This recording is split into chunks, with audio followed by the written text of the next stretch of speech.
अनिर्वचनीयं प्रेमस्वरूपम। प्रस्तुत सूत्रामधून महर्षी श्री नारदजी प्रेमाचं स्वरूप सांगतायत। मागच्या सूत्रांमध्ये काही असा विषय होऊन गेलेला आहे की कस्तरती मायाम, अशा प्रकारचा प्रश्न नारदांना विचारलाय। या मायेतून कोण तरुण जातं, त्याचं उत्तर दिलेलं आहे, जो विषयांचा त्याग करतो, संगाचा त्याग करतो, महापुरुषांच्या संगतीमध्ये राहतो, असे अनेक साधनं या ठिकाणी सांगितलेली आहेत। यो विविक्त स्थानम सेवते वगैरे जवळजवळ 12 साधनं सांगितलीत। आणि शेवटी असं सांगितलेलं आहे की वेदानपि संन्यस्यति केवलम अविच्छिन्न अनुरागम लभते। वेदशास्त्रांच्या मर्यादेचा सुद्धा तो भक्त त्याग करतो, किंवा त्याचं संपूर्ण वेदाध्ययन शास्त्राध्ययन सुद्धा परमात्म्याला समर्पित असतं। आणि मग तो काय करतो तर केवळ अविच्छिन्न अशा अनुरागाचं सेवन करतो, परमात्म्याचं प्रेम करतो। म्हणून सहजच या ठिकाणी प्रश्न निर्माण होणं शक्य आहे की प्रेम म्हणजे काय, प्रेमाचं मूळ स्वरूप काय आहे। म्हणून या सूत्रामध्ये प्रेमाचं स्वरूप सांगतायत, अनिर्वचनीयम प्रेमस्वरूपम असं म्हटलेलं आहे। प्रेमाचं स्वरूप कसं आहे म्हटले, उत्तर दिलंय अनिर्वचनीय। याचं उत्तर आहे, अर्थ आहे अनिर्वचनीय म्हणजे न निर्वचनीयम इति अनिर्वचनीयम। निर्वचनीय शब्दाचा अर्थ होतो कथनीय, वर्णनीय, आणि अनिर्वचनीय शब्दाचा अर्थ होतो अवर्णनीय। ज्याचं वर्णनच करता येणं शक्य नाही त्याला प्रेम म्हणतात। ते खरं प्रेमाचं स्वरूप आहे, जे शब्दात येत नाही, वाणीनं वर्णन करता येत नाही, त्याला प्रेम असं म्हटलेलं आहे। असं नारदांनी प्रेमाचं स्वरूप या सूत्रामध्ये सांगितलेलं आहे। त्याचं कारण काय आहे, त्याचं कारण असं आहे की ज्ञान आणि प्रेम यामध्ये हा फरक आहे की ज्ञान काय करतं, ईश्वराच्या स्वरूपाचं प्रकाशन करीत नाही, तर ईश्वर स्वरूपाविषयी असलेल्या अज्ञानाचा भंग करतं। हेच ज्ञानाचं स्वरूप शास्त्रामध्ये सांगितलंय। अविद्या निवृत्ती फलदर्शनात, वेदांतामध्ये ज्ञान ज्ञान म्हणजे काय, जे अविद्या निवृत्त करतं ते ज्ञान। म्हणून ज्ञान कसं आहे तर विध्वंसात्मक आहे, निवृत्तीपरक अशा प्रकारचं आहे। अविद्याची निवृत्ती करणं हेच ज्ञानाचं काम आहे, ब्रह्माचं प्रकाशन करणं हे ज्ञानामध्ये सामर्थ्य नाही। अज्ञानाचा नाश करतं त्याला ज्ञान असं शास्त्रामध्ये म्हटलेलं आहे, कारण ब्रह्म हे स्वयंप्रकाश आहे। म्हणून वेदांतामध्ये अविद्येच्या निवृत्तीलाच मोक्ष म्हटलेलं आहे। पण प्रेमाची गोष्ट वेगळी आहे। प्रेम काय करतं, समग्र ईश्वराला आपल्या अंतःकरणामध्ये धारण करण्याचा प्रयत्न करतं।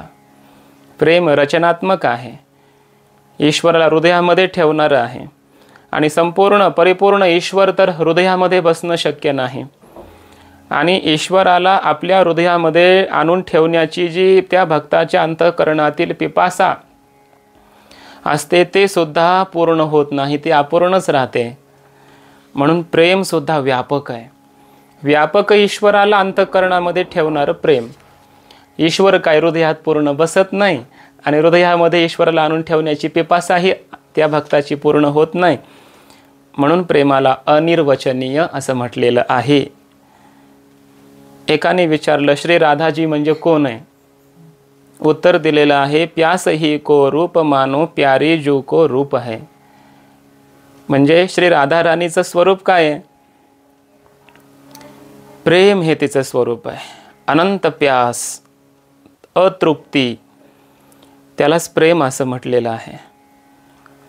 प्रेमामध्ये तृप्ती असेल तर असं म्हटलंय की अजून तो व्यक्ती, तो भक्त प्रेमाच्या गल्लीतच गेला नाही, कारण त्याला प्रेमामध्ये तृप्ती वाटायला लागली। प्रेमाचं खरं स्वरूप आहे अतृप्ती, आस तशीच शिल्लक राहणे, हे प्रेमाचं स्वरूप आहे। म्हणजे जर तृप्तीच कधी होत नसेल तर मग त्या प्रेमाचं वर्णन कसं करता येईल? प्रेम ही तृप्ती है और प्रेम ही अतृप्ती है, प्रेम ही प्यास है, असं महापुरुषांनी म्हटलंय. प्रेम म्हणजे काय? आस भक्ती प्रेमाची तशीच राहते. त्यामुळं प्रेमाचं पूर्ण वर्णन होत नाही, प्रेमाला परिपूर्णता नाही. प्रेम कधीही पूर्ण झालं असं म्हणता येत नाही, कारण प्रेमाचा जो विषय आहे प्रियतम तोही व्यापक आहे. आणि प्रेम करण्याचं जी वृत्ती अंतःकरणाची ती आहे अतृप्त. त्यामुळे प्रेम अनिर्वचनीय आहे, त्याचं वर्णन करता येणं शक्य होत नाही. अनिर्वचनीय हा जो शब्द आहे तो वेगवेगळ्या अर्थामध्ये वेदांतामध्ये आलेला आहे. वेदांतामध्ये ब्रह्मालाही अनिर्वचनीय म्हटलेलं आहे, जगताला मायेला सुद्धा अनिर्वचनीय असं म्हटलेलं आहे. म्हटले जगत कसं अनिर्वचनीय आहे? तर उत्तर दिलंय की जगताचं सत आणि असत या रूपाने वर्णन करता येत नाही, किंबहुना सद असत असं उभय रूपानेही वर्णन करता येत नाही. म्हणून त्याला सदसत विलक्षण अनिर्वचनीय असं म्हटलेलं आहे. कारण जगताला सत म्हणावं तर ते त्रिकाला बाधित नाही, त्याचा बाध होतो ज्ञानाने. सच्चेत न बाध्येत, सत असतं तर बाध झाला नसता, पण बाध होतो म्हणून सत म्हणता येत नाही. बरं, असच्चेत न प्रतीयेत, जर ते असतच म्हणावं पूर्ण वंध्यापुत्राप्रमाणे तर प्रतीती येऊ नये, पण जगताची प्रतीती येते म्हणून त्याला असतही म्हणता येत नाही. मग सतही म्हणता येत नाही, असतही म्हणता येत नाही. मग सदसत असं उभय म्हणा, दोन्ही म्हणा. जगत सतही आहे आणि असतही आहे. तर असे परस्पर विरोधी दोन धर्म एका अधिकरणात एका कालात राहत नसतात, असा वेदांताचा नियम आहे. प्रकाश आणि अंधार परस्पर दोन विरोधी धर्म आहेत. एका अधिकरणामध्ये एका ठिकाणी एका कालामध्ये कधी राहणं शक्य नाही. तसं सत आणि असत हे दोन्ही परस्पर विरोधी धर्म एका मायेमध्ये किंवा जगतामध्ये राहणं शक्य नाही. म्हणून या जगताला सदसत असंही म्हणता येत नाही. मग काय म्हणा? तर सदसत विलक्षण अनिर्वचनीय, यालाच वेदांतामध्ये मिथ्या असं म्हटलेलं आहे. बरं, ब्रह्माला सुद्धा अनिर्वाच्य किंवा अनिर्वचनीय असं म्हटलेलं आहे वेदांतामध्ये. का म्हटलं? त्याचं कारण असं आहे की ब्रह्माचं सदरूपाने किंवा असदरूपाने वर्णन करता येत नाही म्हणून. अवांग मनस गोचर आहे ब्रह्म, मग तिथं मन जात नाही, वाणी जात नाही. यतो वाचो निवर्तन्ते अप्राप्य मनसा सह. सदरूपाने त्याचं वर्णन करण्यासाठी कोणतंही प्रमाण प्रवृत्त होत नाही. अप्रमेय आहे, अविषय आहे, अविज्ञेय आहे. म्हणून परमात्म्याला सत शब्दाची वाच्यता नाही. बरं, असत म्हणावं तर ब्रह्म असत नाही, अभावरूप नाही, ते भावरूप आहे. आणि सत शब्दाचा वाच्यही होत नाही. मग सत शब्दाने सांगता येत नाही आणि असत तर ते ब्रह्म नाही. आणि सदसत दोन्ही परस्पर विरोधी धर्म एका ब्रह्मात राहणंही शक्य नाही.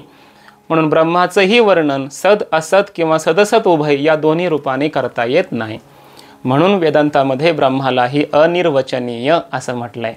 सदत्वेन निर्वक्तुम अशक्यम अनिर्वचनीयम, असदत्वेन अपि निर्वक्तुम अशक्यम इति अनिर्वचनीयम, सदसत्वेन उभयत्वेन अपि निर्वक्तुम अशक्यम वर्णयितुम अशक्यम इति अनिर्वचनीयम ब्रह्म. वेदांतामध्ये असं सदसद उभय रूपाने सुद्धा ब्रह्माचं वर्णन करता येत नाही, म्हणून त्याला अनिर्वचनीय म्हटलंय. मग प्रश्न उत्पन्न होतो की वेदांतामध्ये ज्याप्रमाणे जगताला अनिर्वचनीय म्हटलंय त्याप्रमाणे प्रेम अनिर्वचनीय आहे का? किंवा वेदांतामध्ये ज्याप्रमाणे ब्रह्माला अनिर्वचनीय म्हटलंय त्याप्रमाणे हे प्रेम अनिर्वचनीय आहे का? असा प्रश्न उत्पन्न झाला तर त्याचं उत्तर आहे की जगताप्रमाणेही प्रेमाला अनिर्वचनीय म्हणता येत नाही आणि ब्रह्माप्रमाणेही प्रेमाला अनिर्वचनीय म्हणता येत नाही. त्याचं कारण असं आहे की जगत कसं आहे? मिथ्या. जगत कसं आहे? सत असत उभय रूपाने त्याचं वर्णन करता येत नाही असं आहे. पण प्रेम असत कधी असू शकत नाही. प्रेमाचं स्वरूप हे आहे सत. तिन्ही अवस्थेमध्ये प्रेम आपल्या अंतःकरणामध्ये राहतं. जागृतीत परमात्म्याविषयी प्रेम आहे, सुषुप्तीतही प्रेम आहे, स्वप्नातही देवावर प्रेम आहे. तिन्ही अवस्थेमध्ये किंबहुना प्रेम ही अशी वस्तू आहे की ती जन्मोजन्मी आपल्या सोबत येणारी आहे. वस्तू पदार्थ इथंच राहतात पण ती प्रेम वस्तू मात्र आपल्या सोबत येते. प्रेम कधी सुटत नाही. पण प्रेम हे सत आहे, म्हणजे आहे. प्रेम नाही असं म्हणता येत नाही. प्रेमाला आहे या शब्दाने बोलता येतं. म्हणून जगताप्रमाणे प्रेमाला सत म्हणता येत नाही आणि असत म्हणता येतं असंही नाही. प्रेम सत स्वरूप आहे. म्हणून प्रेम हे जगताप्रमाणे अनिर्वचनीय आहे असं म्हणता येत नाही. जगताला सतही म्हणता येत नाही आणि असतही म्हणता येत नाही. प्रेमाला असत म्हणता येत नाही. प्रेमाला असत म्हणता येत नाही, पण प्रेमाला सत म्हणता येत नाही असं नाही, सत म्हणता येतं. म्हणून जगताप्रमाणे प्रेम अनिर्वचनीय नाही. बरं, ब्रह्माप्रमाणे अनिर्वचनीय आहे का? तर तसंही नाही. कारण ब्रह्म हे अवाङ्मनस गोचरत्वेन अनिर्वचनीय. ब्रह्मामध्ये इंद्रियाची गती नाही, मनाची गती नाही. मग तशी प्रेमामध्ये सुद्धा मनाची गती नाही, इंद्रियाची गती नाही असं म्हणता येत नाही. जर मनाची गती नसेल तर ते प्रेमच कसं? प्रेमामध्ये तर मनाची गती आहे. आपलं मनच तर प्रियतम वस्तूच्या ठिकाणी ठेवायचं आहे. म्हणून प्रेमामध्ये मनाची गती आहे, गती नाही असं नाही. म्हणून ब्रह्माप्रमाणे प्रेम अनिर्वचनीय आहे असंही म्हणता येत नाही. मग काय आहे प्रेम अनिर्वचनीय आहे म्हणजे काय? तर प्रेमाची एक परिभाषा निश्चित करता येत नाही. प्रेमाला विशिष्ट एखादी अवस्था देता येत नाही. प्रेमाला एखादी क्रियेचं नाव देता येत नाही, वस्तूचं नाव देता येत नाही, एखाद्या अवस्थेचं नाव देता येत नाही, एकाच विशिष्ट भावाचं नाव देता येत नाही. प्रेमाला एखाद्या विशिष्ट वृत्तीचंच नाव देता येत नाही. प्रेम कसं आहे? जसं आहे तसं आहे. कसंही प्रेम असू शकतं. म्हणजे प्रेमाचं वर्णन करता येत नाही. म्हणून प्रेमाला अनिर्वचनीय असं म्हणा. म्हणजे प्रशंसा प्रेम आहे, एखाद्याचं वर्णन करणं हेच प्रेम आहे का हो? तर तसंही म्हणता येत नाही. कारण आपल्या प्रियतमाबरोबर आपण कधी कधी भांडतो, त्याला आपण कधी कधी निंदा करतो, त्याला नाव ठेवतो, त्याच्यावर रुसून बसतो, हेही प्रेमच आहे. पण प्रशंसा करणं हेच प्रेम नाही. मग रुसून बसणं हेच प्रेम आहे का? तर तेही नाही. प्रियतमाचं वर्णनही केलं जातं. मग प्रशंसाच प्रेम आहे असं नाही. भांडणच प्रेम आहे असंही नाही. प्रशंसाही प्रेम आहे, भांडणही प्रेम आहे. अजून काय? एखाद्याचे पाय दाबणं हेही प्रेम आहे. आणि एखाद्याला जर एखादा रोग झाला आपल्या प्रियतमाला वगैरे, तर त्याला उपवाशी ठेवणं हेही प्रेम आहे. त्याला जीव घालणं हेही प्रेम आहे. एक अवस्था, एक नाव प्रेमाला देता येत नाही. याला म्हणायचं अनिर्वचनीय. आपल्या नेत्रासमोर आपल्या प्रियतमाला कायम ठेवणं हेही प्रेम आहे. आणि जर प्रियतमाची इच्छा नसेल तर त्याला स्वच्छंद सोडून देणं हेही प्रेमच आहे. एक प्रेमाला भाषा देता येत नाही, या दोन्हीलाही प्रेम म्हणा. आपल्या प्रियतमाला काहीतरी देणं हेही प्रेम आहे आणि प्रियतमाकडून काहीतरी घेणं हेही प्रेम आहे. मग देणं हेच प्रेम आहे असंही नाही आणि घेणं हेच प्रेम आहे असंही नाही. प्रेमामध्ये देणंही होतं, घेणंही होतं, दोन्ही प्रेम आहे. जर आपण आपल्या प्रियतमाकडून एखादी वस्तू घेतली नाही तर त्या प्रियतमाला वाईट वाटेल, म्हणून घेणं हे प्रेम आहे. आपण एखादी वस्तू दिल्यावर जर प्रियतम आनंदी होत असेल तर ती वस्तू देणं प्रेम आहे. पण प्रेम तृप्ती पण आहे आणि प्रेम अनंत प्यास ही पण आहे, आस ही पण प्रेमच आहे. अमुकच प्रेम आहे असं म्हणावं असं नाही. याला म्हणायचं अनिर्वचनीय. प्रेमामध्ये कधी आदरही दिसून येतो. आदराने संबोधन आपण देतो, अहो देवा, हे भगवन, असं आपण कधी कधी देवाला म्हणू शकतो. आणि प्रेमामध्ये कधी कधी अरे तुरेची भाषा होते. अरे कृष्णा, अरे कान्हा असंही गोपिका म्हणायच्या, तेही प्रेमच आहे. मग प्रेमात आदर आहे का अरे तुरेची भाषा आहे? दोन्ही आहे. प्रेम कधीही एका विशिष्ट देशावर, वस्तूवर, कालावर, एखाद्या कोणत्या क्रियेमध्ये किंवा एखाद्या भाषेमध्ये, अवस्थेमध्ये असू शकत नाही. त्याची मर्यादा नाही प्रेमाला. म्हणून प्रेमाचं निर्वचन होत नाही. विशिष्ट शब्दांनी त्याचं वर्णन करून होत नाही, पूर्ण होत नाही. सर्व अवस्थेमध्ये, सर्व भावामध्ये, सर्व वृत्तीमध्ये प्रेम असू शकतं. प्रेमाला बंधन नाही कशाचंच, अमर्याद आहे. आणि प्रेमात बंधन असेल तर ते प्रेमच कसं? एखादा पती आपल्या पत्नीला बंधनामध्ये ठेवतोय, संपूर्ण मर्यादा देतोय आणि प्रेम आहे म्हणत असेल तर ते कसलं प्रेम? प्रेम नाही. प्रेमामध्ये बंधन नसतं आणि म्हणून प्रेमाचं निर्वचन होत नाही. तुकाराम महाराजांनी म्हटलंय अनिर्वचनीयम प्रेमस्वरूपम. कारण प्रेम नये सांगता बोलता दाविता अनुभव चित्ता चित्त जाणे. प्रेम सांगता येत नाही, प्रेम बोलता येत नाही, प्रेम दाखवता येत नाही. ऐकणं एवढंच प्रेम आहे असंही नाही. प्रेमाची मर्यादाच नाही. प्रेम अनंत आहे, प्रेम व्यापक आहे. म्हणून प्रेम अनिर्वचनीय आहे असं प्रेमासंबंधी वर्णन या ठिकाणी नारद महर्षींनी केलंय. कसं आहे प्रेमाचं हे अनिर्वचनीयत्व? त्यासाठी उदाहरण दिलेलं आहे की प्रेम हे गोड आहे पण वर्णन करून सांगता येत नाही. त्यासाठी उदाहरण दिलंय मूकास्वादनवत. मूकास्वादनवत म्हणजे काय? एखाद्या मूक पुरुषाला, मुक्या मनुष्याला आपण काय केलं? साखर खायला दिली किंवा गुळ खायला दिला तर त्यानं त्याचं आस्वादन घेतलं. मूक आस्वादन, त्यानं आस्वादन घेतलं पण त्याचं वर्णन जर विचारलं, सांग बरं साखर कशी लागली, तर त्याला बोलून दाखवता येत नाही. तो विशिष्ट क्रिया करतो, फार छान असं काहीतरी त्याला सांगायचंय, बोलायचंय पण बोलून दाखवू शकत नाही. विशिष्ट कृती करतो, अभिनय करतो काहीतरी पण त्याला बोलून दाखवता येत नाही. अनुभव घेत नाही का? घेतो. गोड लागलं नाही का? लागलं. गोड लागे परी सांगताची नये तुकोबाराय म्हणतात. प्रेम हे गोड आहे. एका जनार्दनी प्रेम अति गोड, अनुभवी सुरवाड जाणतील. अनुभवी पुरुषांना हे कळतं. प्रेम सांगण्याची वस्तू नाही, बोलण्याची वस्तू नाही.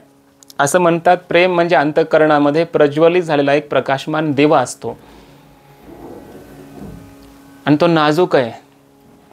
आपण जर माझं एवढं तुझ्यावर प्रेम आहे असं बोलून दाखवण्यासाठी तोंड उघडलं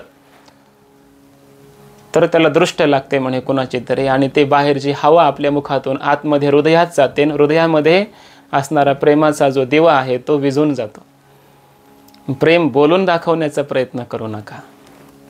बोलण्यामध्ये प्रेम येतं असं नाही. मग गप्पच राहणं, मौनच राहणं हे प्रेम आहे का? तर तेही प्रेम नाही. याचा अर्थ काय? कधी मौन राहणं हे प्रेम आहे, कधी बोलणं हेही प्रेम आहे. मूक आस्वादनवत. प्रेमाचं आस्वादन आहे. प्रेम गोड आहे पण बोलून दाखवता येत नाही, सांगता येत नाही, म्हणून त्याला अनिर्वचनीय असं म्हटलेलं आहे. वेगवेगळी प्रेमाचा उद्देश वेगळा असू शकतो. कृती वेगळी आहे, उद्देश वेगळा आहे.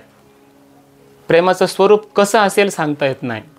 एक आई आहे आणि तिला 2 मुलं आहेत, दोन्हीपैकी एक आजारी पडलाय आणि दुसरा निरोगी आहे, चांगला आहे. एक अशक्त, एक सशक्त. आई काय करते? लहान मुलाला थोडासा भात वगैरे शिजवते आणि त्या भातावरची पेज त्याला प्यायला देते कारण तो अशक्त आहे. आणि दुसरा जो मुलगा आहे समजा निरोगी आहे, त्याला मात्र काय करते? त्याला दूध, खीर, पुरी भाजी त्याला खायला देते. मग लहान मुलावर प्रेम नाही का? मोठ्या मुलावरच प्रेम आहे का? असं नाही. लहान मुलगा जर म्हटला आई तू पक्षपात केलास, तुझं माझ्यावर प्रेम नाही तर आई सांगते बाळ तू आजारी आहेस,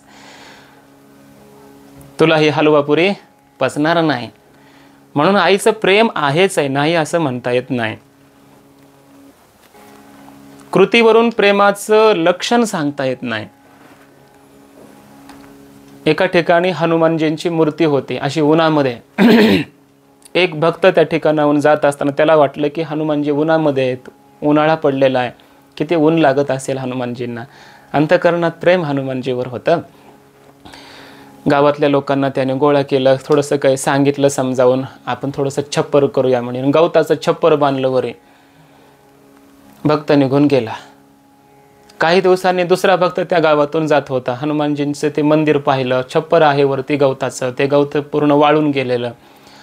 त्याला वाटलं की न जाणू हे गवताचं छप्पर जर पेटलं तर हनुमानजींच्या त्या अंगावर पडेल, मग किती त्रास होईल माझ्या हनुमंताला. गावातल्या लोकांना बोलवलं, समजावून सांगितलं हे गवताचं छप्पर आहे म्हणे, काढून टाका. कधी पेटलं उन्हानं वगैरे किंवा कुणाची काही लागली काडी वगैरे तर हनुमानजींना त्रास होईल माझ्या, काढून टाकलं लोकांनी. मग दोघांचं प्रेम कमी जास्त आहे का?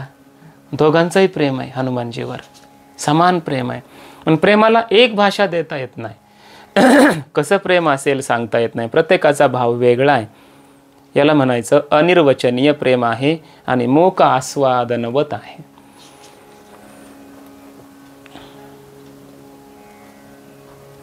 आपण एखाद्या गावामध्ये जातो कीर्तन करण्यासाठी वगैरे, त्या गावातली लोक आपल्याला घेण्यासाठी येतात, एखाद्या घरी ठेवतात, सगळ्या सुखसुविधा करतात, सांभाळतात. त्यांचं किती प्रेम आहे आपल्यावर असं दिसतं आपल्याला. मग एखाद्या घरी स्वयंपाक असा बनतो की तो स्वयंपाक नेमका महाराजांना जमत नाही. मग घरच्यांना, त्या भक्तांना जो स्वयंपाक आवडतो, जी भाजी आवडते, जी पोळी जशी आवडते, तसा त्या प्रकारचा पदार्थ बनवला जातो महाराजांसाठी. आणि एखाद्या घरामध्ये महाराजांना बोलवल्यानंतर महाराजांना काय आवडतंय याचा विचार करून स्वयंपाक बनवला जातो. प्रेम कोणाचं? प्रेमाचा विचार प्रेम करणाऱ्याच्या व्यक्तीवर नाही, ज्याच्यावर प्रेम करायचं आहे त्याची वृत्ती कळाली पाहिजे. पण भगवंताला नैवेद्य दाखवत असताना माझ्या देवाला नेमकं काय आवडतं याचा विचार करून मग नैवेद्य बनवला पाहिजे, त्याला प्रेम म्हणतात. आपल्या मनावर नसतं प्रेम. पण कोणत्याही कृतीचं नाव प्रेम नाही, क्रिया विशेष म्हणजे प्रेम आहे असं नाही. कोणत्याही मनाची एखादी अवस्था म्हणजे प्रेम आहे असंही नाही. प्रशंसाही प्रेम आहे, निंदाही प्रेम आहे, वर्णनही प्रेम आहे आणि रुसणंही प्रेम आहे. ज्ञानोबा तर म्हणतात, अहो तान याचे लागता झटे तेने अधिकची पाना फुटे रोषे प्रेम दुनवटे पडियंत याचेने. एखाद्यावर आपण रुसलो म्हणजे प्रियतमावर, तर रुसण्यामुळं प्रेम कमी होतं असं नाही, ते वाढतं. निरंतर आपण एकच भगवंताच्या विषयीची स्मृती ठेवली म्हणजे प्रेम आहे असं म्हणावं का बरं? सारखं भगवंताला मनामध्ये ठेवणं याला प्रेम म्हणतात. अशी भाषा, असं लक्षण करता येईल का प्रेमाचं? असंही करता येत नाही. कारण मैया यशोदा जेव्हा आपल्या त्या भगवान श्रीकृष्णासाठी रोटी बनवत असेल तेव्हा तिचं पूर्ण मन कुठं असणार? त्या स्वयंपाक बनवण्यामध्ये असणार. जेव्हा आपल्या लालाला कृष्णाला लोणी द्यायचे म्हणून ती लोणी ताकाचं मंथन करत असेल तेव्हा पूर्ण लक्ष कुठं असणार? मंथन करण्यामध्ये असणार. मग सारखंच भगवंताचं स्मरण राहणं याला भक्ती म्हणतात का? यालाही भक्ती म्हणत नाहीत. स्मरणही भक्ती आहे, विस्मरणही भक्ती आहे. भक्ती कशाला म्हणावं याचं विशिष्ट लक्षण करता येत नाही.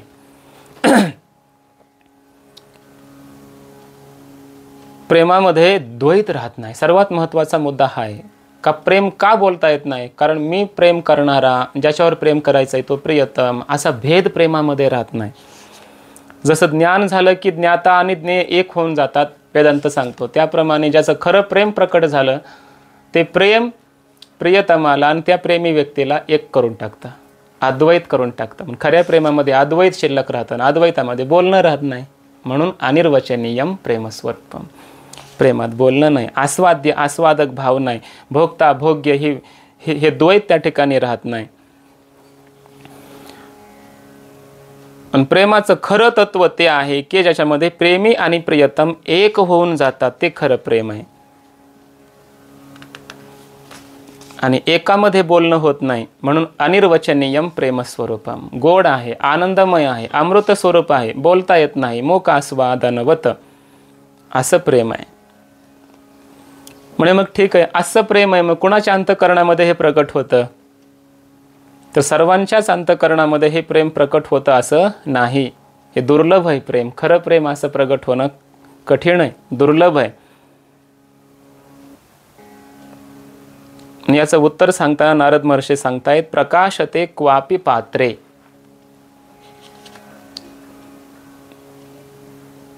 प्रकाशते, प्रगट होतं, प्रकाशित होतं, पण कुठं? क्वापि पात्रे, एखाद्याच पात्रामध्ये, कोण्या एखाद्याच अधिकारी पात्रामध्ये हे प्रेम प्रगट होतं. सर्वांच्याच हृदयरूपी पात्रामध्ये हे प्रेम प्रकट होत नाही. स्वयंप्रकाश आहे हे प्रेम. परंतु प्रेम अंतःकरणामध्ये प्रकट होणं मात्र कठीण आहे. कारण प्रेम निवृत्त होण्याची शक्यता आहे. असं अखंड प्रेम प्रकट होणं कठीण आहे म्हणतात, अवघड आहे. तुकाराम महाराजांनी तर असं म्हटलंय, भक्ती प्रेम सुख नेनवे अनिका पंडिता वाचका ज्ञानी यासी. भक्ती प्रेम सुख कळत नाही म्हटले कुणाला, पंडित जरी झाला, वाचक झाला, ज्ञानी झाला, तरी त्याला प्रेम नाही प्राप्त होऊ शकत.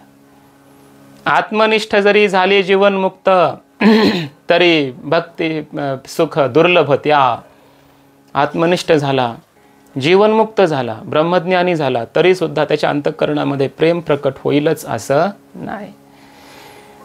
प्रेमाचं पात्र काही विरळ असतं. विरळा ऐसा कोणीतरी एखादाच असा महात्मा असतो, भक्त असतो, त्याच्या अंतःकरणामध्ये हे प्रेम प्रकट होतं. कारण प्रेम प्रकट झालं की ते निवृत्त होत नाही, अखंड राहतं, अविच्छिन्न राहतं.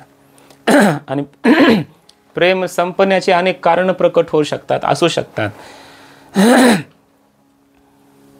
प्रेमाचं लक्षण करताना एका महापुरुषाने असं म्हटलंय, सत्यपि ध्वंस कारणे सर्वथा ध्वंसरहितम यद भाव बंधनम योनोहो तत्प्रेमा प्रकीर्तितः. त्याला प्रेम असं म्हटलेलं आहे. प्रेम तुटण्याची, नष्ट होण्याची अनेक कारणं जरी उपलब्ध झाली, समोर आली, तरी सुद्धा त्या दोघांचं प्रेम जर अटूट राहत असेल, संपत नसेल, खंडित होत नसेल, तर ते खरं प्रेम आहे.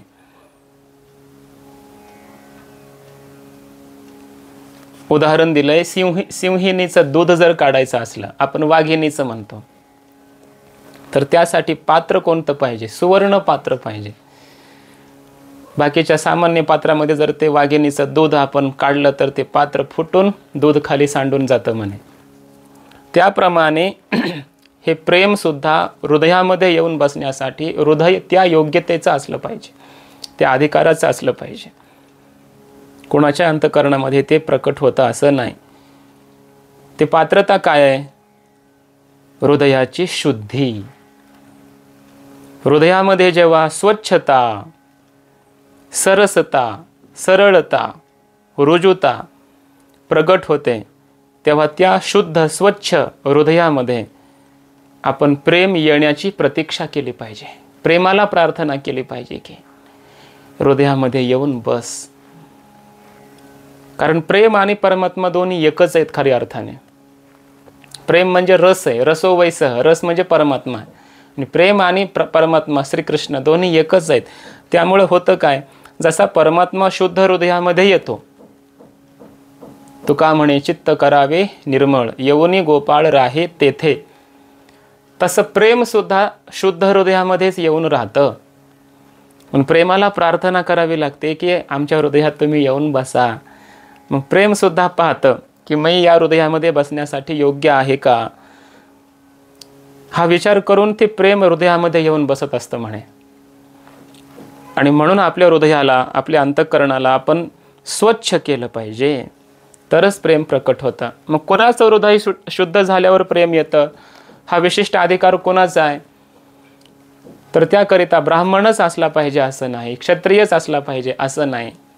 शबरी मातेच्याही अंतःकरणामध्ये ते प्रेम प्रकट होण्याची योग्यता निर्माण झाली, तिथं प्रेम आलं. विदुरांच्या अंतःकरणामध्ये ते प्रेम प्रकट झालं, विदुराणीच्या अंतःकरणात प्रेम प्रकट झालं.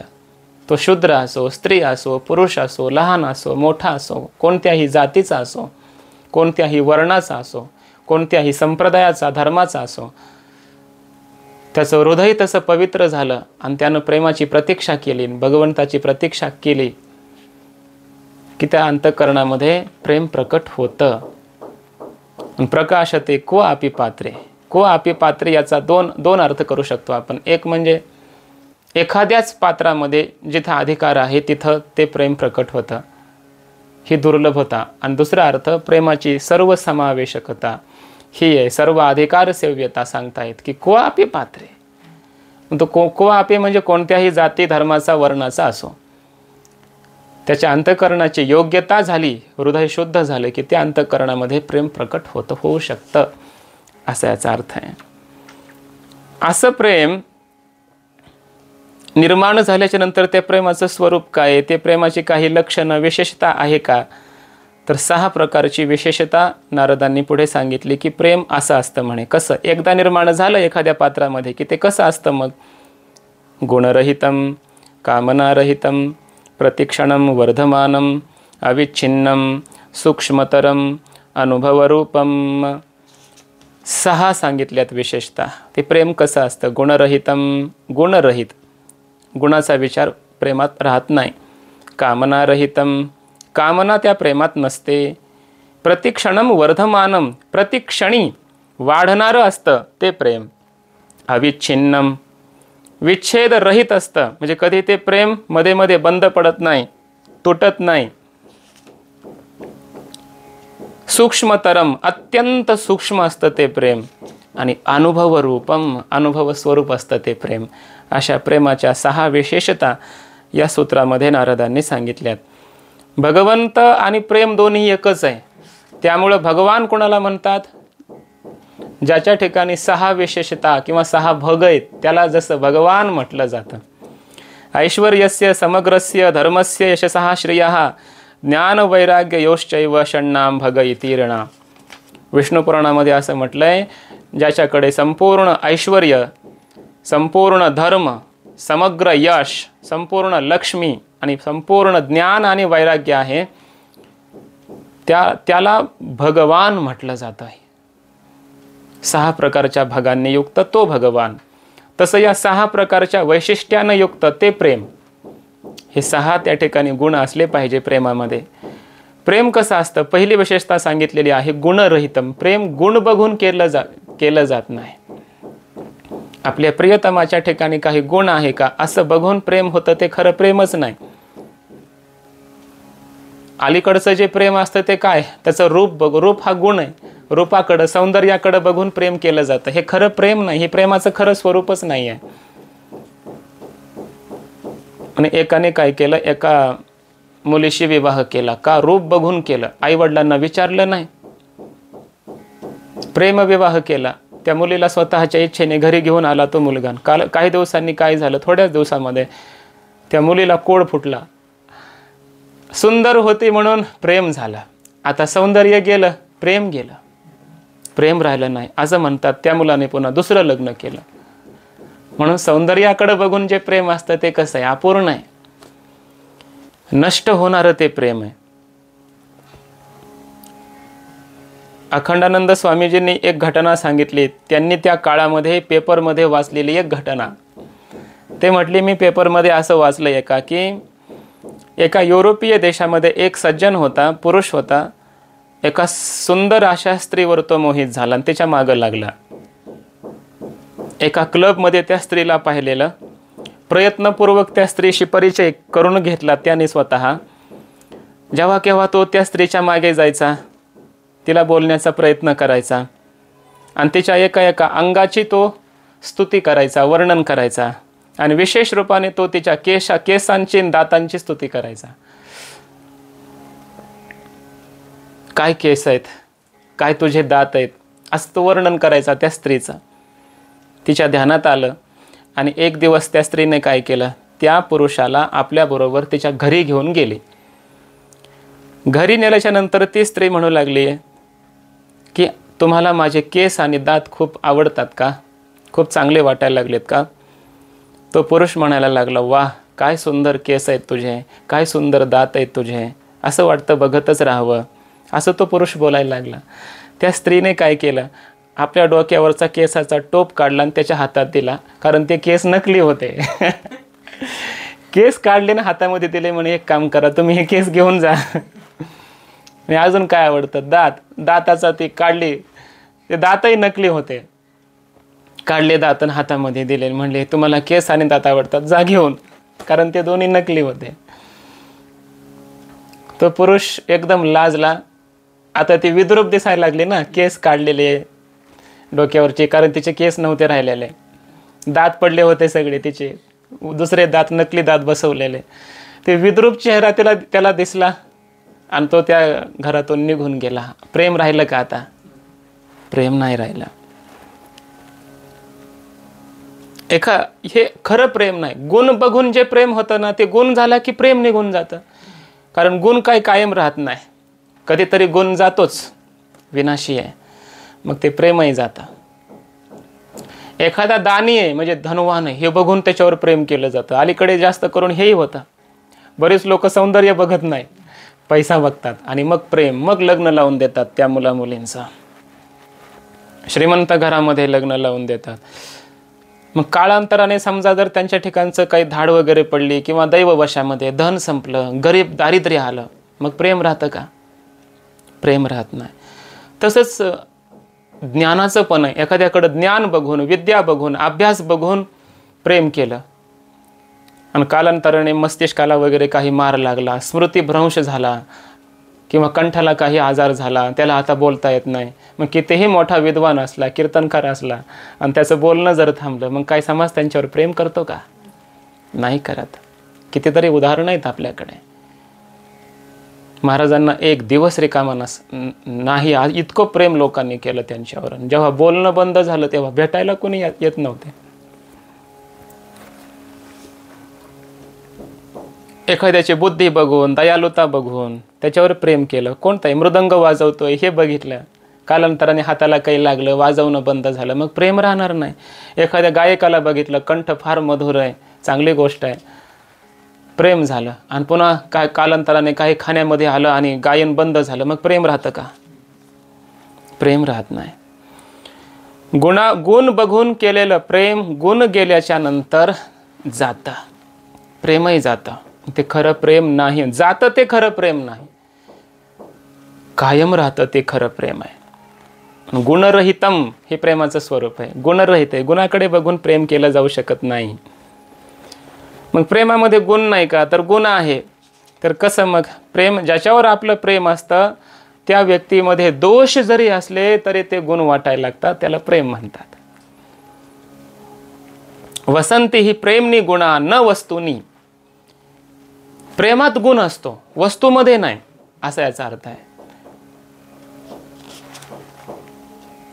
प्रियतम व्यक्तीच्या ठिकाणी असणाऱ्या संपूर्ण दोषांना सुद्धा गुण मानल्या जातं, त्याला प्रेम असं म्हणतात. म्हणून तर भगवंतावर प्रेम करणारे सगळे आहेत. परमात्मा कधी माशाच्या रूपात आले तरी मत्स्य रूपात पूजा करणारे बरेच लोक आहेत. सुवर होऊन आले म्हणजे वराह रूपामध्ये भगवंताने अवतार घेतला तर त्याची आपण पूजा करतो. ज्या ज्या रूपात परमात्मा आले त्या रूपात भगवंताची पूजा अर्चा केली जाते. नृसिंह रूपात विचित्र रूप, भयंकर रूप आहे, पण कितीतरी लोक नृसिंह देवाचे भक्त आहेत. रूपाकडे बघून प्रेम नाही, गुणाकडे बघून प्रेम नसतंच. गुणरहितम असं खरं प्रेम असतं, असा याचा अर्थ आहे. आणखी वर्णन असं केलंय. एकदा राधा राणीला विचारलं एका सखीने की तू ज्याच्यावर प्रेम करतीस ना तो तर चोर आहे ना, त्याच्यावर काय प्रेम करतेस? राधा राणीने सांगितलं, मला माहिती आहे माझ्या कृष्णाचं हृदय मला माहिती आहे. आमच्या प्रेमावर कोणाची दृष्ट लागू नये म्हणून आमचा परमात्मा कृष्ण चोरी करतो. मला अयश मिळू नये, मला त्याला बघावं वाटतं म्हणून तो परमात्मा चोरी करतो.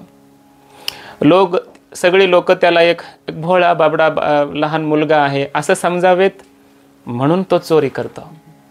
त्याला गरज नाही चोरी करण्याची, मला माहिती आहे तो का चोरी करतो. म्हणजे दोष सुद्धा गुण वाटायला लागले, ते खरं प्रेम आहे.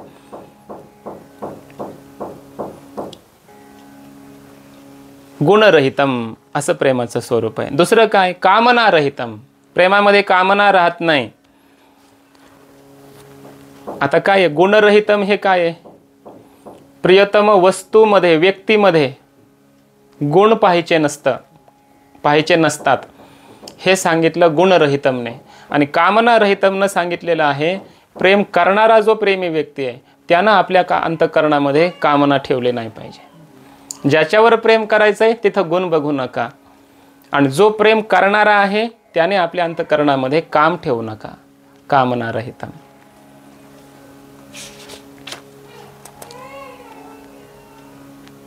कामना म्हणजे काय आहे? वर्णन असं केलंय, काम आणि प्रेम हे दोन्ही एकत्र कधीही राहू शकत नाहीत. काम म्हणजे काय? एक घाणेरडी काय आहे? नाली आहे. आणि प्रेम म्हणजे गंगाजलासारखं पवित्र आहे. प्रेम मनाला अंतर्मुख करतं, काम अंतःकरणाला बहिर्मुख करतो. दोन्ही एक असू शकत नाहीत. प्रेम अंतःकरणाला निर्मळ करतं, स्वच्छ करतं, पवित्र करतं, अंतःकरणामध्ये आनंदाची अभिव्यक्ती करतं, ते प्रेम. आणि काम अंतःकरणाला मलिन करतो, शरीर इंद्रियाला मनाला जर्जर करतो, तो काम. अतृप्त, कामाची कधी तृप्ती होत नाही, काम अतृप्त राहतो. प्रेमामध्ये तृप्ती आहे आणि पुन्हा अतृप्ती आहे. म्हणून प्रेम आणि काम दोन्ही एकत्र. काम अंतःकरणात निर्माण झाला, प्रेम राहत नाही. क्रिया सर्वापि सैवात्र परम कामो न विद्यते असं म्हटलंय. त्या रासक्रीडेमध्ये क्रिया सर्व त्याच होत्या ज्या कामात असतात, कामनेत असतात, परंतु त्या ठिकाणी काम मात्र सर्वथा नाही. गोपिकांच्या अंतःकरणात कामना नव्हती. कामना रहितम असं खरं असतं, ते प्रेम आहे. बरं, प्रेमामध्ये कामना, कामना म्हणजे काय? स्वतःला सुख व्हावं ही कामना आहे. आणि प्रेमामध्ये पुढच्या व्यक्तीला सुख व्हावं, त्याला प्रेम म्हटलं जातं. गोपींच्या अंतःकरणामध्ये स्वसुखाची इच्छा नाही, म्हणून काम नाही. कृष्णाला सुख व्हावं या इच्छेने केलं जातं, ते प्रेम. बरं, कृष्णाचा विचार करता, कृष्ण आत्माराम आहेत, सुख स्वरूप आहेत, कृष्णालाही मला सुख मिळावं, सुख गोपिकांनी द्यावं ही इच्छा नाही. कृष्णही सुख देणारेच आहेत. त्यामुळं गोपी आणि कृष्ण यांच्यामध्ये काम नाही आहे. त्या प्रेमाला काम असं म्हणू नये, कारण कृष्णालाही स्वसुखाची इच्छा नाही आणि गोपींच्या अंतःकरणामध्ये स्वसुखाची इच्छा नाही, कामना नाही त्या प्रेमामध्ये. म्हणून निष्काम व्यक्तीबरोबर निष्काम व्यक्तीचं जेव्हा मिलन होतं, जे प्रेम असतं ते शुद्ध प्रेम असतं, असं वर्णन केलं आहे. जसं गोपिका आणि कृष्ण यांच्यामध्ये निष्काम प्रेम आहे, गुणरहितम कामनारहितम अशा प्रकारचं असतं, ते खरं प्रेम आहे. प्रेमामध्ये कामना नाही, कुठली विषयाची आसक्ती नाही, काही मिळवायचं नाही, स्वार्थ नाही. काम हा एक अग्नी आहे असं वर्णन केलं आहे. आपण कामाग्नी म्हणतो. काम अंतःकरणात निर्माण झाला म्हणजे एक प्रकारचे अंतःकरण जळायला लागतं, अंतःकरण जळून जातं. आणि प्रेम हा रस आहे. प्रेम हा काय? रस आहे. आपण कधी काम रस म्हणत नाही.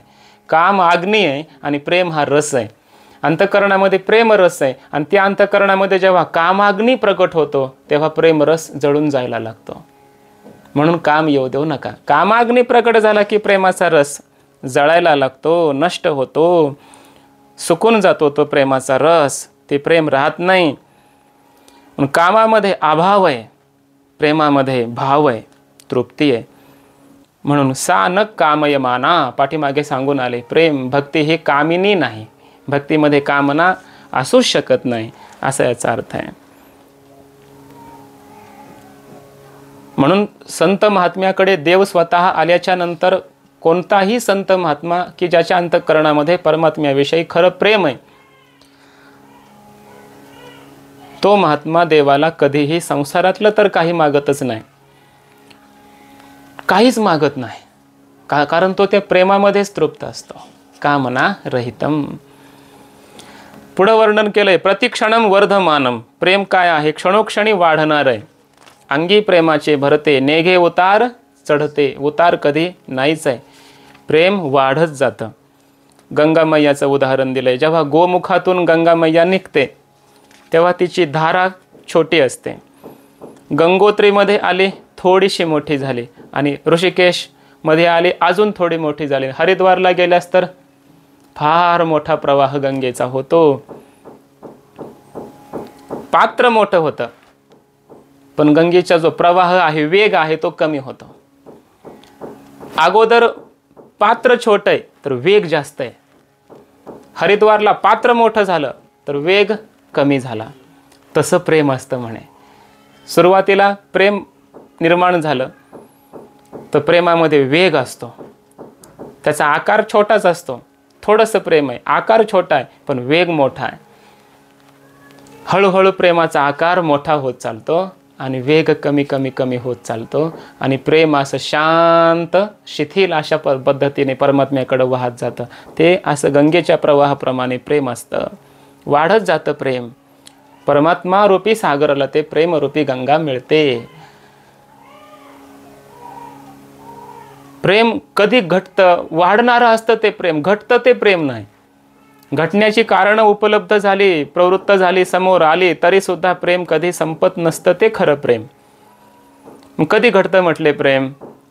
कधी कधी आपली इच्छा पूर्ण झाली नाही त्या व्यक्तीकडून की प्रेम घटतं. कळायला लागते की अरे आपल्याकडं लक्षच नाही या व्यक्तीचं, आपण एवढं प्रेम करतो आणि ती व्यक्ती आपल्याकडे लक्षही देत नाही, आपली कोणतीच इच्छा पूर्ण करत नाही, मग प्रेम कमी व्हायला लागतं. कधी कधी उलटं होतं, इच्छा पूर्ण झाल्या, स्वार्थ संपूर्ण झाला की प्रेम कमी होतं. ज्या इच्छेसाठी प्रेम केलं ती इच्छा पूर्ण झाली, मग प्रेम कमी व्हायला लागतं. पण खऱ्या प्रेमामध्ये इच्छाही नाही, इच्छेमुळं ते प्रेम कमी होतं असं नाही, इच्छा पूर्ण झाल्यावरही प्रेम कमी होतं असं नाही. सर्वथा ध्वंसरहितम असं म्हटलं आहे, ते खरं प्रेम आहे.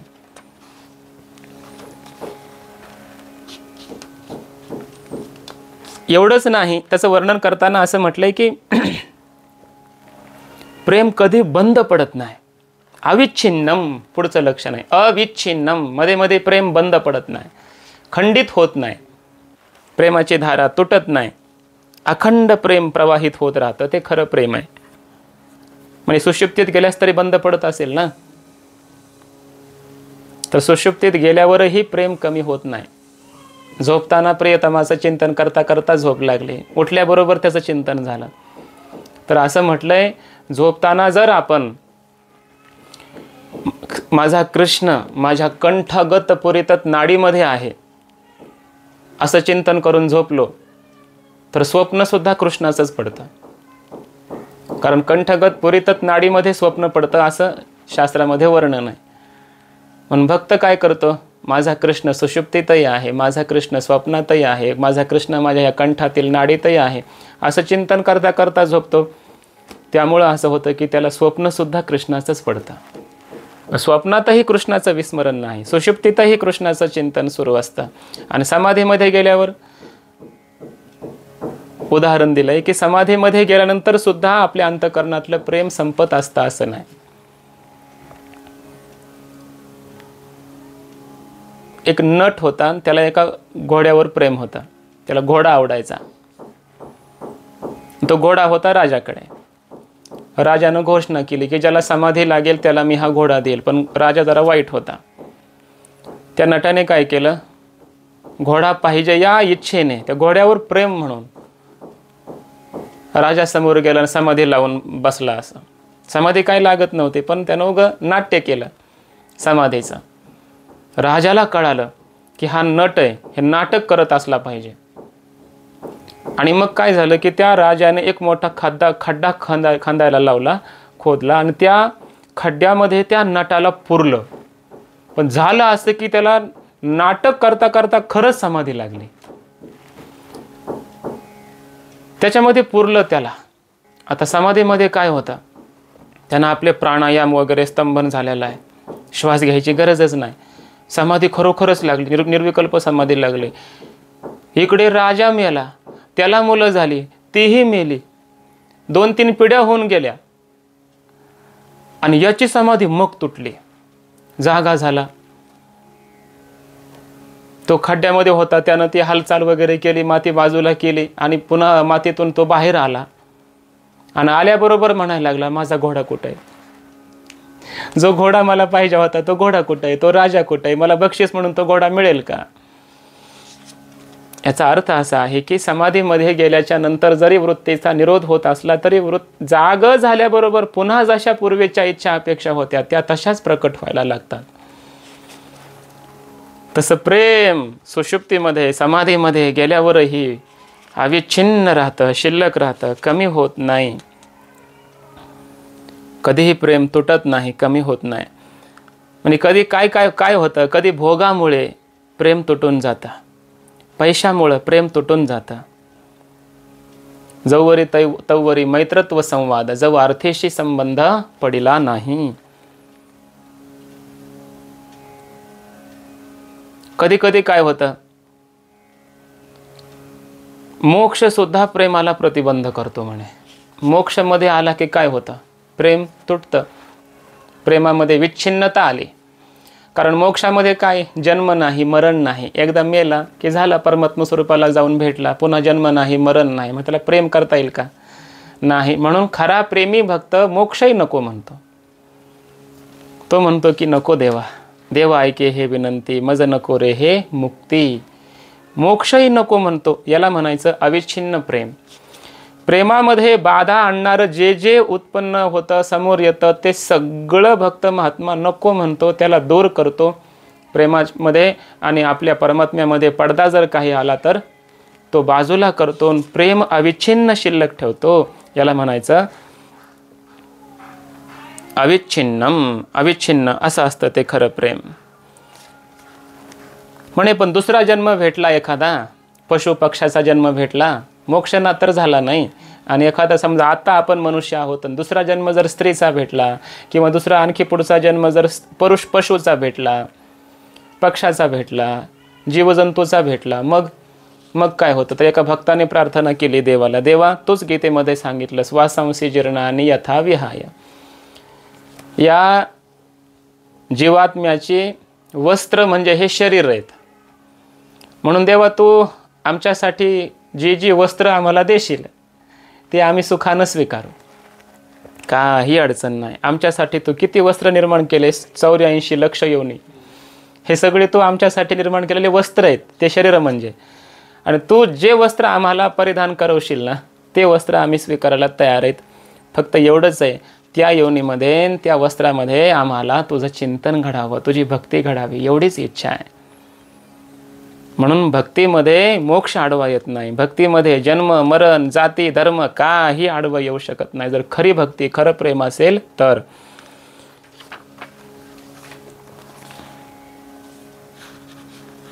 आणखी काय आहे, सूक्ष्मतरम. प्रेम कसं असतं म्हणे, सूक्ष्म, अत्यंत सूक्ष्म असतं ते खरं प्रेम. सूक्ष्मता असते प्रेमामध्ये, उगाच स्थूल असतं, वरवर असतं असं नाही. तो का म्हणे, नको वरपंग देवा, घेई माझी सेवा, भाव शुद्ध, शुद्ध भावयुक्त असतं ते प्रेम. अंतरंग असतं ते प्रेम, बहिरंग प्रेम नसतं. सूक्ष्म आहे प्रेम, समजणंही सूक्ष्म आहे, असतंही ते अत्यंत सूक्ष्म आतमध्ये. कारण परमात्मा सूक्ष्म आहे. भक्ती करणारा भक्त त्याचंही स्वरूप सूक्ष्मच आहे, आणि भक्तीचंही स्वरूप हे कसं आहे, सूक्ष्म, अत्यंत सूक्ष्म अशा प्रकारचं आहे. त्या ब्रजवासी गोपिकांनी ब्रह्मदेवाला प्रार्थना केली म्हणे, काय, हे ब्रह्मदेवा पुढचा जन्म आम्हाला मातीचा द्या, हमें मिट्टी बना दो. आणि क्यों, हम मिट्टी बनेंगे तो कभी कुम्हार खोद कर प्याला बनावेगा, उसमें जल या शरबत भर जाएगा और वह कान्हाई के कृष्ण के हाथ में जाकर उनके अधर तक पहुँचेगा. इस शरीर से तो हम उनके अधर तक नहीं पहुँच पाते, तो प्याले के रूप से ही सही कृष्ण के अधर तक पहुँचेंगे. याला म्हणायचं सूक्ष्मतरम. इतकं सूक्ष्म असतं प्रेम. स्वामीजींनी पुढे असं उदाहरण दिलंय, आमच्या प्रेमकुटीमध्ये एक कव्वाली आला आणि त्यानं आल्याबरोबर तो आम्हाला असं म्हटलं, उसने कहा, हाय तुमने मुझे मार डाला. मैंने कहा, यह मैं नहीं मेरी आदा है. अर्थात मरना मारना ब्रह्म का स्वरूप नहीं, यह तो उसकी आदा है. याला म्हणायचं सूक्ष्मतरम. प्रेमामध्ये जन्म मरण याचाही विचार केला जाऊ शकत नाही. किती सूक्ष्म असतं हे प्रेम. आणखी एक उदाहरण दिलेलं आहे. एकदा श्री राधा राणीने भगवान श्रीकृष्णाचं नाव ऐकलं. गोपाळांबरोबर कृष्ण परमात्मा वृंदावनामध्ये गायी चारण्यासाठी निघालेत आणि सगळे गोपाळ कृष्ण कृष्ण असं म्हणत होते. ते राधा राणीच्या कानावर शब्द गेला पहिल्यांदा, कोणीतरी कृष्ण नावाचा पुरुष आहे. आणि त्या कृष्ण नावाच्यावर तिच्या अंतःकरणामध्ये प्रेम निर्माण झालं. कोण असेल हा कृष्ण, नावातूनच आकर्षण झालं, प्रेम निर्माण झालं. परमात्मा वृंदावनात गेले आणि मुरली वाजवायला लागले, वंशी वाजवायला लागले. झालं असं की वंशीचा ध्वनी राधेच्या कानावर पडला आणि आकर्षण त्या वंशी ध्वनीतून झालं. जो कोणी हा वंशी वाजवणारा असेल, कोण असेल हा, त्याच्यावर प्रेम झालं. आता हृदय विचलित झालं, असं का होतंय मला, असं का होतंय, विचार करू लागले. इतक्यात त्या ठिकाणी एक त्याची सखी आली आणि त्या सखीनं सांगितलं, तू व्याकुळ दिसत आहेस, एक काम कर, हे चित्र जरा पहा. मग तिनं कृष्णाचं चित्र काढलेलं दाखवलं राधेला. राधा राणीनं बघितलं आणि चित्राचं आकर्षण झालं, मोहित झालं अंतःकरण आणि त्याच्यावर प्रेम झालं. पण दुसऱ्या क्षणामध्ये असं झालं की राधा आता विचार करायला लागले. कृष्ण नाव ज्याचं आहे त्याच्यावर प्रेम झालं, मुरलीचा ध्वनी ऐकला त्याच्यावर प्रेम झालं, चित्र पाहिलं त्याच्यावरही प्रेम झालं. याचा अर्थ माझं मन विकारी आहे, वाईट आहे, मी व्यभिचार करते, चुकीचं करते आणि आता याला प्रायश्चित्त एकच आहे, ते म्हणजे मृत्यू. वाईट वाटलं तिला आणि ती आता म्हणू लागली, आता मला मृत्यूला प्राप्त झाल्याशिवाय पर्याय नाही, मरावं लागेल.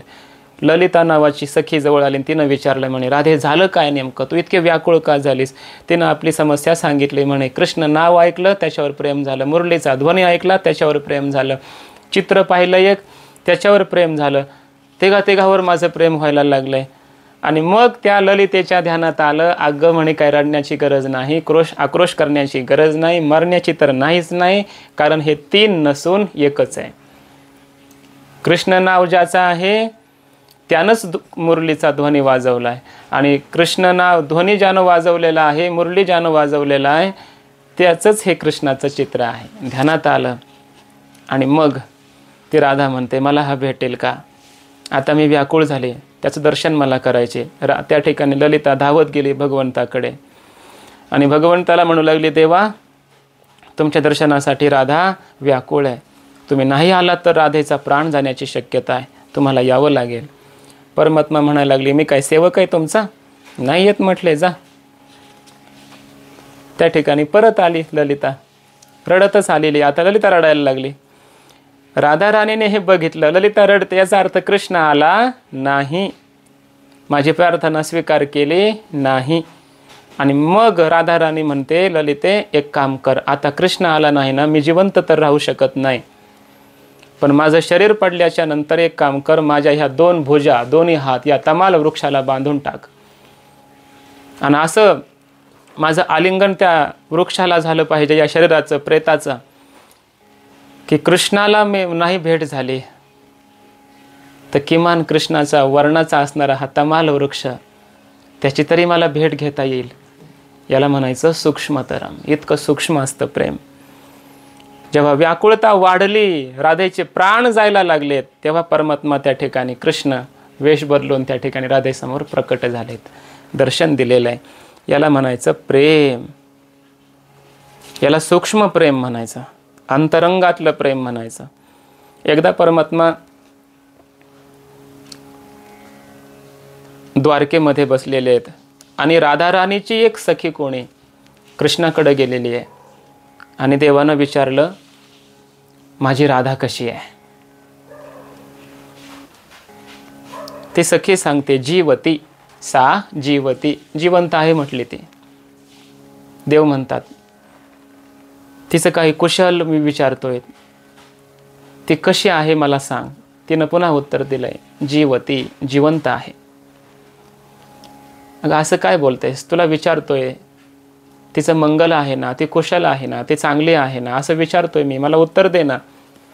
तेव्हा ती सखी सांगते, देवा तिचे फक्त श्वास सुरू आहेत म्हणून ती जिवंत आहे. जोपर्यंत तिचे श्वास बंद होत नाही तोपर्यंत मी कसं म्हणू की ती मेली म्हणून? मला म्हणता येणार नाही. तिचे श्वास सुरू आहेत म्हणून एवढंच मी सांगू शकते, सा जीवती, जिवंत आहे फक्त. याला म्हणायचं सूक्ष्मतरम.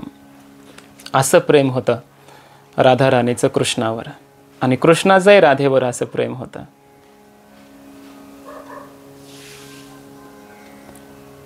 आणि एकदा काय झालं, त्या ललिताने राधेला विचारलं, तुझ्यामध्ये कृष्णामध्ये असा कोणता संबंध आहे प्रेमाचा, कोणत्या संबंधाने तू प्रेम करतेस?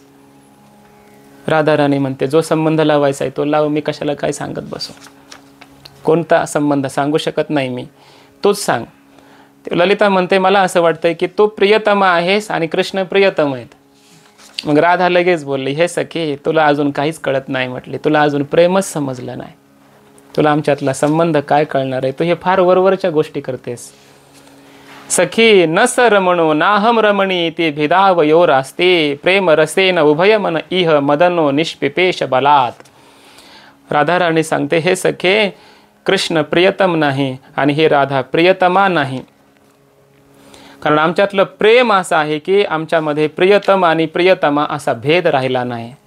राधा आणि कृष्ण हे द्वैतच शिल्लक राहिलं नाही. हे प्रेम एवढं वृद्धिंगत झालंय, एवढं वाढलेलं आहे आणि एवढं सूक्ष्म झालेलं आहे की आमच्यामध्ये राधा आणि कृष्ण हा भेद सुद्धा राहिला नाही.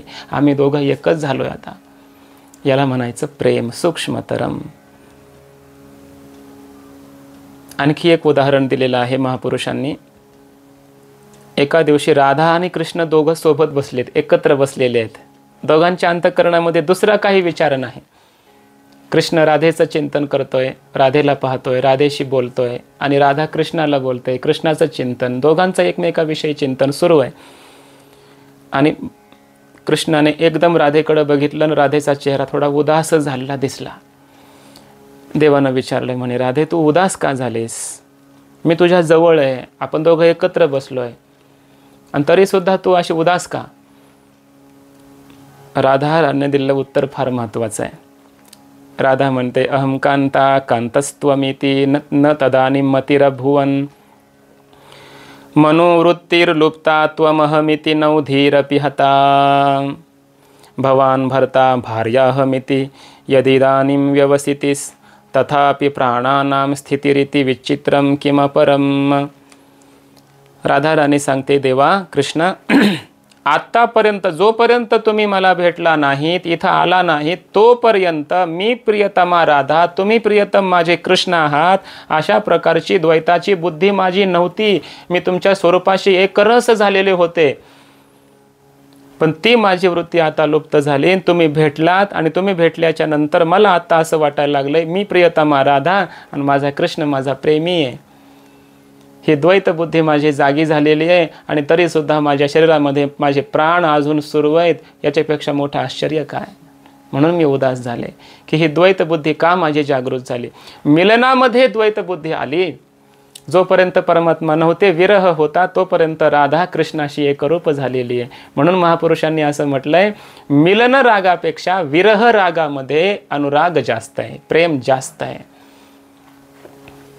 मिलनामध्ये द्वैत भावना असण्याची शक्यता आहे, विरहामध्ये चिंतन करता करता करता तद्रूपता होते. म्हणून प्रेमामध्ये द्वैत राहत नाही, अभेद होऊन जातो. याला म्हणायचं सूक्ष्मतरम. अजून प्रेम कसं आहे? अनुभवरूपम. प्रेम अनुभवरूप आहे, अनुभवानेच जाणल्या जातं. प्रेम एखाद्या वरच्या कृतीवरून जाणल्या जाऊ शकत नाही. प्रेम कसं आहे? अनुभवातूनच जाणल्या जातं. प्रेम करावं तेव्हाच प्रेम कळतं. प्रेम म्हणजे कृष्ण, प्रेम म्हणजे काय? रस. प्रेम आणि कृष्ण वेगळा नाही. आणि प्रेमरूप कृष्णाशी चिंतन करता करता तो भक्त प्रेममय होतो, भक्त परमात्ममय ईश्वरमय होऊन जातो. आणि तिथं मग आनंदाची अभिव्यक्ती होते. तो अनुभव त्या ठिकाणी प्राप्त होत असतो. अनुभवरूपम. प्रेमामध्ये अनुभव आहे.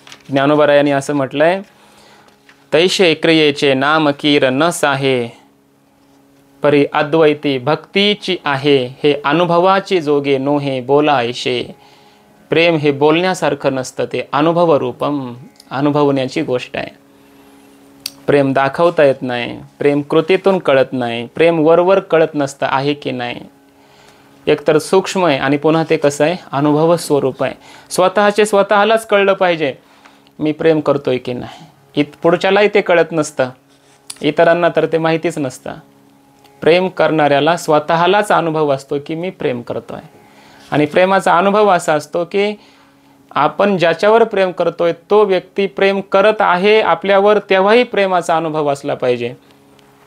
आणि समोरचा व्यक्ती प्रेम करत नाही हे कळलं तरी सुद्धा प्रेमाचा अनुभव तसाच राहतो. याला म्हणायचं अनुभवरूपम. प्रेमाचा कायम आपल्याला अनुभव असलाच पाहिजे. अनुभवरूप आहे, क्रियारूप नाही, ज्ञानरूप नाही, गुणरूप नाही, अनुभवरूप असतं. त्याला खऱ्या अर्थाने प्रेम म्हणतात. आणि त्या अनुभवामध्ये द्वैत राहत नाही, भेद राहत नाही, अभेद अनुभव प्राप्त होतो. त्याला म्हटलं जातं प्रेम. असं खरं प्रेमाचं स्वरूप आहे. अजून कसं आहे प्रेम? तत्प्राप्य तदेवावलोकयति तदेव शृणोति तदेव भाषयति तदेव चिंतयति. नारद महर्षी पुढे सांगतायत की प्रेम प्राप्त झाल्याच्या नंतर तो प्रेमी व्यक्ती तत्प्राप्य, ते प्रेम प्राप्त करून तद एव अवलोकयति, त्या प्रियतमालाच पुन्हा पुन्हा पाहतो. तदेव शृणोति, त्याच्या संबंधीच पुन्हा पुन्हा श्रवण करतो. तदेव भाषयति, त्या प्रियतमाच्या विषयीच पुन्हा पुन्हा बोलतो. आणि तदेव चिंतयति, त्या प्रेमासंबंधी किंवा त्या प्रियतमासंबंधीच वारंवार चिंतन करत राहतो. असं प्रेमाचं स्वरूप आहे. हा प्रेमाचा परिणाम आहे. प्रेमाची परिणती अशी होते, अशी अवस्था भक्ताची होते. एकदा प्रेम झालं ना, त्याला सारखं पाहावं वाटतं. डोळे भरून या पाहिन तुझे मुख, तो का म्हणत माझे हेची सर्व सुख पाहिन श्रीमुख आवडीने. बस देवालाच पुन्हा पुन्हा बघावं, जगातलं काही बघावं वाटत नाही. सूरदासजी महाराजांना एकदा भगवंतानं दृष्टी दिली म्हणे आणि सांगितलं बघा, तुम्हाला ही दृष्टी दिली. डोळे भरून परमात्म्याचं रूप पाहिलं, परमात्मा निघाले. आणि मग सूरदासजी म्हणताय देवा तुमची दृष्टी पुन्हा तुम्ही परत घेऊन टाका, हे नेत्र घेऊन टाका. म्हणे का? तुम्हाला बघितल्यानंतर आता तुम्ही तर चाललात, मग तुम्हाला बघितल्यानंतर आता संसारातले रूप काय बघायचे? तुझं पाहता सामोरी दृष्टी न फिरे माघारी. याला म्हणायचं परमात्म्यालाच पाहावं वाटणं, दुसरं बघावं वाटत नाही.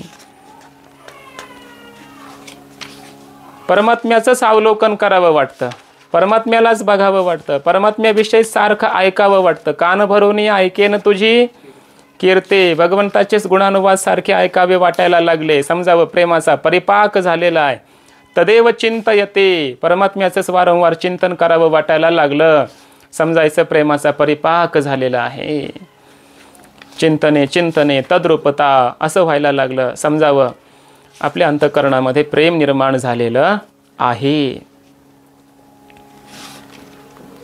कृष्णाचं चिंतन राधा करते, राधेचं चिंतन कृष्ण करतोय. एकदा म्हणे गोवर्धनाच्या वरती शिखरावर एका शिळेवर कृष्ण परमात्मा जाऊन बसलेत. आणि झालं काय? राधेची आठवण आली, डोळे लावून घेतले, ध्यान केलं, राधेचं रूप डोळ्यासमोर आठवलं. थोडा वेळ ध्यान करून चिंतन करून डोळे उघडले तर समोर राधा दिसली. राधा कशी इथं आली? समोर पाहिलं, बाजूला पाहिलं, इकडे राधा, इकडे पाहिलं, इकडे राधा, मागे पाहिलं, मागे राधा, वर पाहिलं आकाशात, वरती राधा, जवळ पाहिलं, जवळ राधा, दूर पाहिलं, दूरही राधा. कृष्णाला सर्वत्र राधाच दिसायला लागली. देव विचारात पडले, हे काय झालंय मला? सगळीकडे राधाच कशी दिसायला लागली? महापुरुषांनी सांगितलं, कृष्णाने केलेलं हे राधेचं चिंतन कृष्णाला सर्वत्र राधाच दिसायला लागली.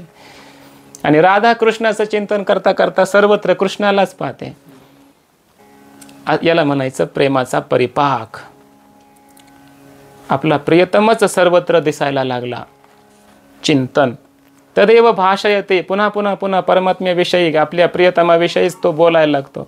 आपण दुसरा काय विषय काढला की तो काय म्हणतो, माझा कृष्ण असा.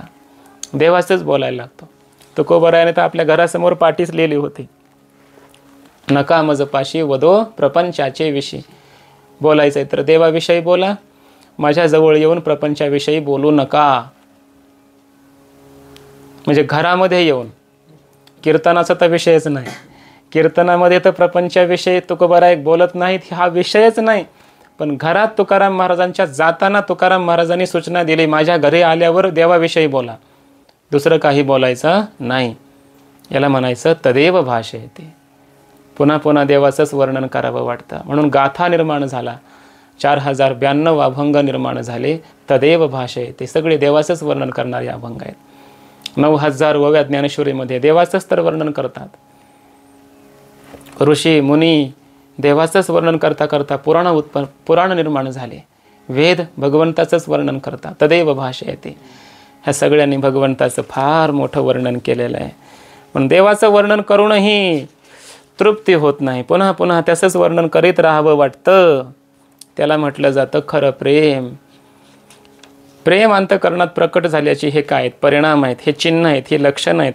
अशा प्रकारचं प्रेमाचं भरपूर वर्णन या ठिकाणी नारद महर्षींनी केलेलं आहे. असं प्रेम अंतःकरणामध्ये प्रकट झालं पाहिजे ना. मग काय केलं पाहिजे? ही तर पराभक्ती आहे, ही साध्यरूप भक्ती आहे.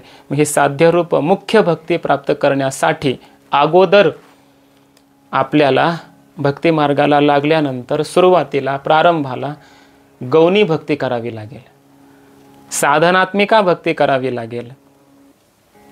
मग ती कोणती भक्ती आहे? कारण सगळे जीव जगातले सामान्य आहेत, त्यांच्या अंतःकरणामध्ये एवढं मोठं आता सांगितलं ते साध्यरूप प्रेम निर्माण होणं शक्य नाही एकाएकी. म्हणून असं साध्यरूप प्रेम निर्माण व्हायचं असेल तर साधनात्मक प्रेम अगोदर झालं पाहिजे, साधनात्मक भक्ती अगोदर झाली पाहिजे. तिला गौणी भक्ती असं म्हटलं आहे. प्रारंभिका भक्ती, सुरुवातीची भक्ती असं म्हटलं आहे. मग ती गौणी भक्ती किती प्रकारची आहे? 3 प्रकारची आहे. ते 3 भेद कोणते आहेत? गुणभेदाने, सात्विक राजस तामस किंवा आर्तादी भेदाने, आर्त जिज्ञासू अर्थार्थी, ही गौणी भक्ती आहे. आणि ही गौणी भक्तीच हळूहळू पुढे गुणरहितम, कामनारहितम, प्रतिक्षणम, वर्धमानम, अविच्छिन्नम, अनुभवरूपम अशा प्रकारच्या परमप्रेमाला प्राप्त करून देते. म्हणून आपल्याकडून अशी गौणी भक्ती अगोदर घडली पाहिजे. म्हणून गौणी भक्तीचं स्वरूप नारद महर्षी सांगणार आहेत. त्याचा विचार आपण उद्याशाला करू. पुंडलिक वरदा हरी विठ्ठल. श्री ज्ञानदेव तुकाराम माऊली ज्ञानेश्वर महाराज की जय.